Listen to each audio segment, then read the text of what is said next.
ThredUp likes to talk about how good they are for the planet, but all those boxes going back and forth, aren't you kind of just the Amazon of thrifting? Hello and welcome to this little corner of the internet. Today I'm giving you an updated review of ThredUp, the online consignment and thrifting store. I did a video on this last year, but given that the way we've all had to change our approach to shopping over the last year, I don't know if you've noticed, but we've kind of been in a panorama. A pantomime, if you will. So despite leaving that video off on the note of I want to shop at ThredUp less, that was kind of my best bet in a lot of cases this past year because the traditional thrift stores were closed for a period of time, and then ever since then the fitting rooms have been closed, and I don't like to purchase things secondhand that I can't try on, especially pants. Pants are my worst enemy. Online secondhand shopping had already been growing, but I think especially this past year, more of us have had to turn to that option. And it kind of made me want to rethink my opinions on ThredUp. So I watched back through that last video. I just took down a bunch of notes on the positives and negatives, so we're gonna just review those today.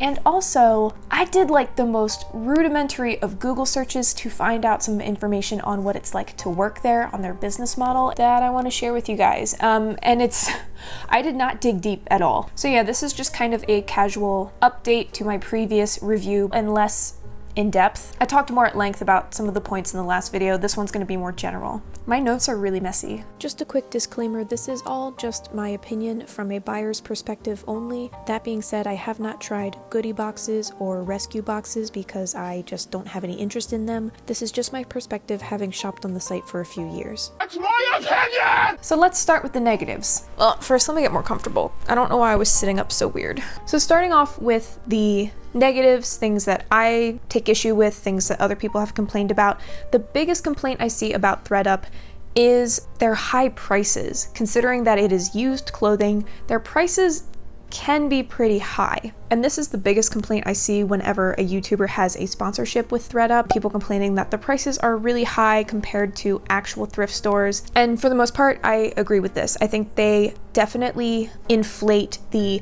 estimated retail price so that they can charge more, and it looks like you're getting a really big discount when a lot of things are, you know, crap from fast fashion or generally just not as valuable as they label it. For example, last year when I did my ThredUp review, this exact dress that I own was marked as being originally $37. So I'm glad to see that they have corrected the estimated retail price for this particular item because I think it was originally $24, but this is something I see across the site. Likewise, ThredUp is where LuLaRoe goes to die. This is way overpriced for what it's actually worth.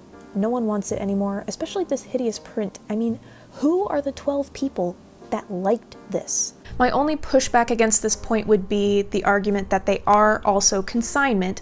So for the nicer luxury items, I don't have a problem with them charging a little bit more for those, or charging just a little bit more than you would at a regular thrift store because they've saved you the hassle of going to a brick and mortar store and sorting through things. It's already sorted for you. So in that regard, slightly higher prices does make sense, but that does not account for overall price inflation, overall estimated retail value inflation. And it came to my attention recently that part of this is because of the individual people themselves who send in their clothes to be sold on ThredUp. So that is how ThredUp acquires their inventory. Individual people send in a clean out package, ThredUp sorts it, prices it, all of that, and they get a bulk of the profit, but the seller makes a little bit of money from that. They're basically doing the work for you and you get a small portion of it. And that's a whole other topic. I am actually going to be doing a seller review soon as they sort my package that I sent in March. So that being said, the seller does have a little bit of control over how much ThredUp charges for an item. So sometimes when you see something that you know is not worth that much and it's marked kind of high, it could be because the person who sent it in chose to bump up that price just because they're trying to get a higher payout for it. But in general, yes, their prices are quite high. Another thing that has frustrated me about the site is the restocking fees that they've implemented within the last year or two. I can't remember when that came around. It is such a pain in the butt to see something that you love, you purchase it, it gets to you, and maybe the material is garbage, it fits weird, it smells weird, whatever the reason, and you have to send it back, and you know that $2 of your refund are going to restocking. I hate the restocking fees. They can really add up, and in general it just seems like a way for the company to keep more money, because it is. I don't know, on the one hand, they are a business, they have to make money, so if having stuff returned is costing them, in a way, I understand, but as a buyer, it sucks. The only pushback I would give to that is that most traditional thrift stores, you can't return anything at all. If you buy it, it's yours. The end. So given that this past year fitting rooms were closed, with ThredUp, I knew that at least if it didn't fit, I could return it. I wouldn't get back everything I spent, but I also wouldn't be completely at a loss and now have an item that I didn't want. I don't know, I still think it's a negative, and it has made me buy less from ThredUp. Make of it what you will. Going along with price inflation, I have noticed also their quality assessments are kind of sketchy. There are a lot of items where in the pictures you can see stains, pilling, pools, just damage to the item that doesn't disqualify it from being a perfectly usable, sellable item, but they don't put it in the description, or they just say, oh, this item's in excellent condition, you might mistake it for brand new, and that's absolutely not the case. I don't know if that's just employees not being very careful, if they're told to put more items as might mistake it for brand new. Also, I would really love if they put more pictures and more details about their items. There's only ever 2 pictures, and so you don't know how something looks from the side. I've bought multiple tops that looked normal, and then when they arrived, either the armpit hole was huge or there was like a slit up the side, and I don't like items like that, so I would have to send it back and inevitably pay the return shipping fee and the restocking fee, and it's like, if you just had more pictures, I wouldn't have bought this and we wouldn't have been in this situation. Another negative is that carts only last 4 hours now. After browsing the ThredUp community on Reddit, it seems like this is something that they just do to their customers over time. It starts out with a 12-hour cart and then they gradually decrease it to 4 hours, which that's a really crummy thing to do to your longtime customers. Just saying. I would think that it would be the opposite. Like, oh, you're a return customer, you've made X amount of purchases and spent Lord knows how much money on our site, we're gonna reward you with a longer cart time. But no, when I started out on the site 4 years ago, carts lasted a full 24 hours, which is a really long time for something to just sit there and potentially you lose out on a sale. But I think if you're gonna have your cart times be 4 hours, just have it be 4 hours across the board. It's really crappy to start people out on 12 hours and then decrease it. And my last negative, maybe it's not so much a negative as just something I would like to see or am curious about why they have not included it, is that there's no men's department. At least in my experience, most of the guys I know don't care that much about clothing, but there are plenty of guys who do. At least me personally, I would totally shop for Charles on ThredUp if they had that available. And let's be honest, I would shop for myself in the men's department too. So let's go now to the positives or aspects of the site that I do like. The main thing being the accessibility, convenience, and the overall quantity and variety of items. Depending on where you live, that greatly affects what's available in your local thrift stores. So it's nice to have access to brands and styles that you might not see in your local thrift store if that's not what people are donating. Additionally, it is much easier to find specific things. So the search feature on ThredUp is very useful and you can save those searches. I have a bunch of saved searches of things that I'm always looking for and never seem to find. And that's not a guarantee that you'll find it on the site, but there have been multiple items on my wish list that I have found through ThredUp using the saved searches. So I do like that feature. I also really like the buy and bundle feature that I mentioned in my last video. This does help you save on shipping costs. So maybe you found one item that you really liked while browsing, but you didn't meet that threshold for free shipping. Well, you can buy it, pay the shipping, but continue to shop over the next week, and if you do eventually meet that shipping threshold with additional purchases, they will refund you the shipping costs. So I do like that feature. I do find it very useful, especially with the shorter cart times. And I am very glad that they finally introduced customer rewards last year. So every time you make a purchase, you get points that you can redeem for different discounts or free shipping.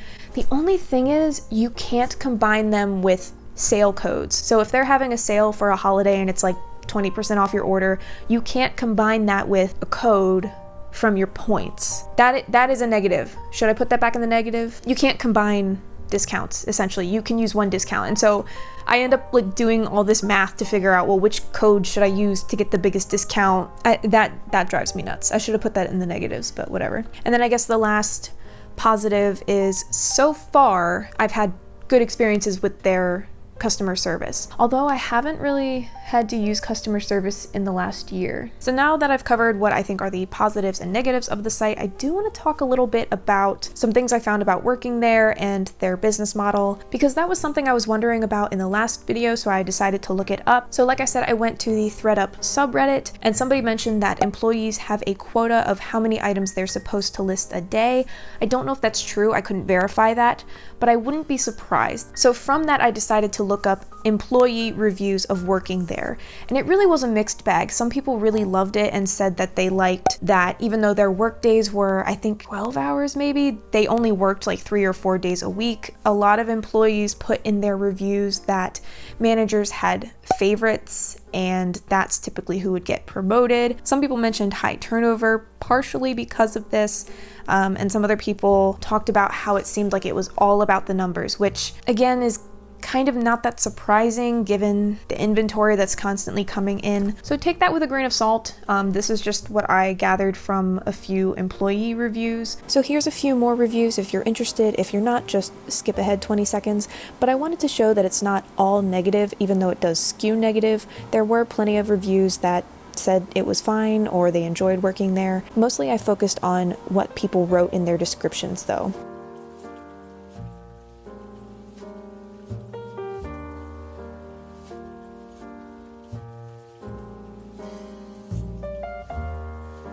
And from that, I decided to go to the Better Business Bureau website, which gave ThredUp an A rating, but customers gave it a 1.1 out of 5. And after scrolling through some of those reviews and some of the complaints, majority of those customers were actually sellers. So maybe I'll save more of that for my selling review video later. And then the last thing I want to talk about regarding ThredUp as a company, I looked up just ThredUp business model, and the first thing that popped up was information about ThredUp going public as a company. I'm not well versed in the stock market, in stonks, so I will leave the article I read linked down below for those who are more well versed.